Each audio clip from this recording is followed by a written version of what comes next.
Bonjour. Bonjour. Tout à l'heure, lors de votre intervention, vous paraissez assez étonné en fait du désenchantement des jeunes face à l'héritage économique, je cite, épouvantable qu'on leur aurait laissé.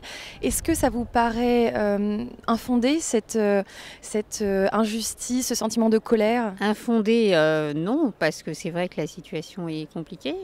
Ce qui m'a frappé, c'est que ça apparaît comme étant une espèce d'horizon extrêmement noir qui, malgré l'envie de bouger, l'envie de solidarité, le réalisme aussi de tout ce qui est échangé par les jeunes, est comme une espèce d'horizon indépassable et qu'on a envie quand même de mettre en relation avec le fait qu'on sait bien que les statistiques montrent que beaucoup de jeunes quittent la France. Donc voilà, c'est comme une espèce de résonance et j'allais dire infondée non, mais inquiétante, ça c'est sûr.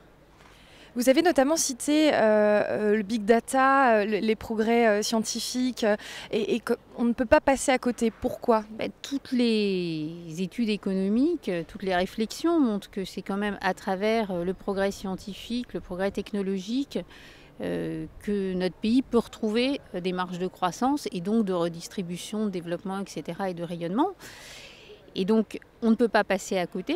On a des atouts, ça les jeunes le disent, donc ils l'ont bien intégré, mais ils ont le sentiment que c'est une espèce d'acquis, d'actifs dont on ne va rien réussir à faire parce qu'ils sont complètement plombés justement par un horizon noir. Et puis, l'autre chose qui sort beaucoup, une espèce de bureaucratie dont ils souffrent énormément. Alors, comme si les fonctionnements qui ont l'air un peu lourds, pour ne pas dire autre chose, de leur vie quotidienne et de leur rapport notamment avec leur université, étaient une espèce de symptôme d'un pays complètement embourbé. Bon, alors tout n'est pas fluide dans notre pays, il y a des sujets de simplification en perspective, etc. Mais on ne peut pas non plus considérer qu'on passe notre vie à remplir des papiers et à s'affronter avec des gens complètement incompétents et incapables de bouger.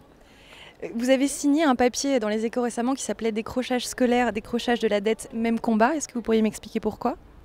En fait, on a travaillé au BCG dans le cadre de différentes études sur le décrochage scolaire.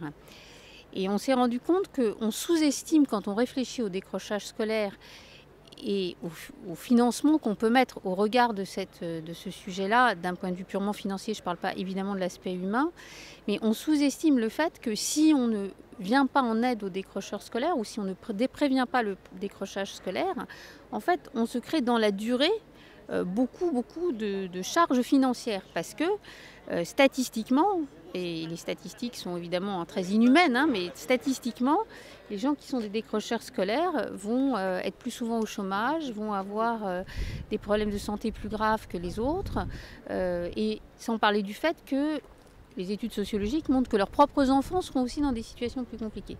Bref, tous ces individus vont coûter plus cher à la société demain.